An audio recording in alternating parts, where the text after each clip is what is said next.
अगर दुबे जी को इतनी औकात है तो वहाँ जाए और स्थानीय लोगों को कह दे कि हम तुम्हें रिद्धि सिद्धि में भेज रहे हैं और तुम्हारे पक्ष में यह निर्णय है। जहाँ तक उद्योग मंत्री जी माननीय संजय बाबू की बात है, मैं उनके बयान का स्वागत करता हूँ कि वो सरकार में मंत्री हैं, उन्हें ज़रूर उस दिशा में पहल करनी चाहिए और हमें लगता है कि वो पूजा में व्यस्त है। मुझे उम्मीद है कि पूजा के बाद वो पहल करेंगे इस समस्या का निदान।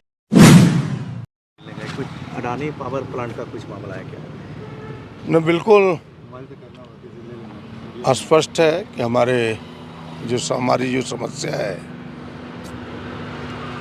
वो स्थानीय नौजवानों की समस्या है, भू रैयतों की समस्या है कि जिसने अडानी को वहाँ स्थापित किया उनकी समस्या है। उन्होंने अपनी ज़मीन भी दी, आज अपने हक और अधिकार के लिए उन्हें जान देना पड़ रहा है। हमने मुख्यमंत्री जी को पूरी घटनाक्रम से अवगत कराया है और जो शर्त है उन शर्तों से भी अवगत कराया है। उन्होंने उस समय कहा था कि जिनकी ज़मीन गई है उसके एक परिवार को हम एक नौकरी देंगे।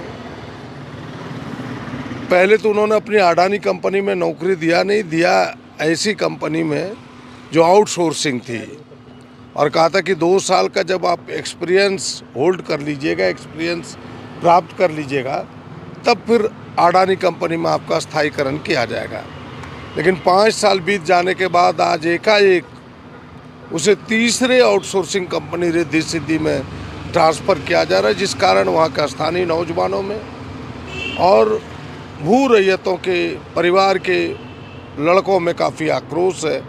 लोग 7 दिनों से लगातार अनशन पर बैठे हैं। हमने कहा कि सरकार को इससे गंभीरता से लेनी चाहिए। मुख्यमंत्री जी ने कहा पूरी बात मेरी संज्ञान में आई है, हम इसे गंभीरता से ले रहे हैं, 1-2 दिनों के अंदर इसका कोई ना कोई रास्ता निकाल के इसका हल करने का प्रयास करेंगे, इसका समाधान करने का प्रयास करेंगे। बस इतनी ही बात थी। दुबे जी आप पे संगीन आरोप लगा रहे हैं कि दरअसल प्रदीप यादव चाह रहे हैं कि ये भी कंपनी जिंदल की तरफ भाग जाए। बोल रहे जो भी कोई अच्छा विकास का या रोजगार का सृजन होगा, कंपनी कल भाग जाएगी, कौन जवाब देगा? बोल रहे हैं कि इनोव से रिद्धि सिद्धि में अगर लोग जा रहे हैं, सेम सैलरी पे जा रहे हैं, सेम फैसिलिटी पे, तो राजनीति क्यों किया जा रहा है? क्या कंपनी को भगाने का इरादा है? सिंगूर बनाना चाहते हैं प्रदीप यादव इस जगह को? अगर दुबे जी को इतनी औकात है तो वहाँ जाए और स्थानीय लोगों को कह दे कि हम तुम्हें रिद्धि सिद्धि में भेज रहे हैं और तुम्हारे पक्ष में यह निर्णय है। दूर से मत कहें। और जो आरोप है उनका ये बेबुनियाद है। पहली बात तो ये कि भाई जिंदल कंपनी गई क्यों, ये सच बताने का प्रयास करना चाहिए। इसलिए गई कि उनके कोल लिंकेज इन्होंने अडानी को दे दिया और वही कोल लिंकेज पर आज अडानी सुंदर पहाड़ी में वो कोल लिंकेज मिला था जिस पर कि अडानी आज काम करने जा रही है। तो एक तो तथ्य गलत, दूसरा अडानी रहे तो फिर क्यों रहे?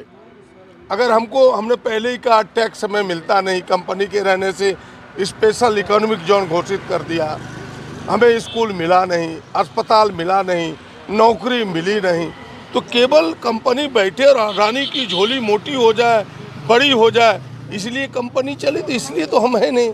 हम तो लड़ेंगे कि झारखंड को लाभ हो, राज्य को लाभ हो, देश को लाभ हो और वहाँ के स्थानीय लोगों को लाभ हो। लड़ाई इस बात की। इंडस्ट्रियल मिनिस्टर जो है झारखंड के, वो कह रहे हैं कि हम सोल्यूशन निकाल रहे हैं, कोई राजनीति का हिस्सा ना बने। तो क्या वो सोल्यूशन निकाल रहे हैं? क्या आपसे बात हुई, क्योंकि वो भी सत्ता में है? क्या वो टेम्पररी सोल्यूशन निकाल रहे हैं या प्रदीप यादव जो कह रहे हैं कि एग्रीमेंट जो हुआ था लैंड लूजर और कंपनी के बीच वो सारे चीज़ इम्प्लीमेंट होने चाहिए? आप लड़ाई कहाँ तक जारी रखना का सोच रहे हैं? नहीं, हम तो स्थानीय लोगों को बिल्कुल हक और अधिकार, जो एग्रीमेंट हुए, जो जिन शर्तों के साथ अडानी बैठी है, कंपनी बैठी है, उसको पूरा करें। मेरी लड़ाई वहाँ तक है। जहाँ तक उद्योग मंत्री जी माननीय संजय बाबू की बात है, मैं उनके बयान का स्वागत करता हूँ कि वो सरकार में मंत्री हैं, उन्हें ज़रूर उस दिशा में पहल करनी चाहिए और हमें लगता है कि वो पूजा में व्यस्त है। मुझे उम्मीद है कि पूजा के बाद वो पहल करेंगे इस समस्या का निदान। लेकिन आप कह रहे हैं कि स्वागत करें, वो कह रहे हैं कि राजनीति करने वाले के चक्कर में ना पड़े। पूरा गोड्डा जान रहा है, पूरा संथाल परगना की। अभी आप वहाँ राजनीति कर रहे हैं, एजिटेशन के जगह पे भी गए थे और कहे कि हम आपकी लड़ाई लड़ेंगे। ना, हम तो लड़ाई लड़ेंगे। अब किसकी नज़रिया क्या है मैं उस पर बहुत कमेंट करना नहीं चाहता। हम उसकी लड़ाई लड़ेंगे और संजय बाबू इनका समाधान करे उद्योग मंत्री के नाते, यही मैं उनसे आग्रह करना चाहता हूं।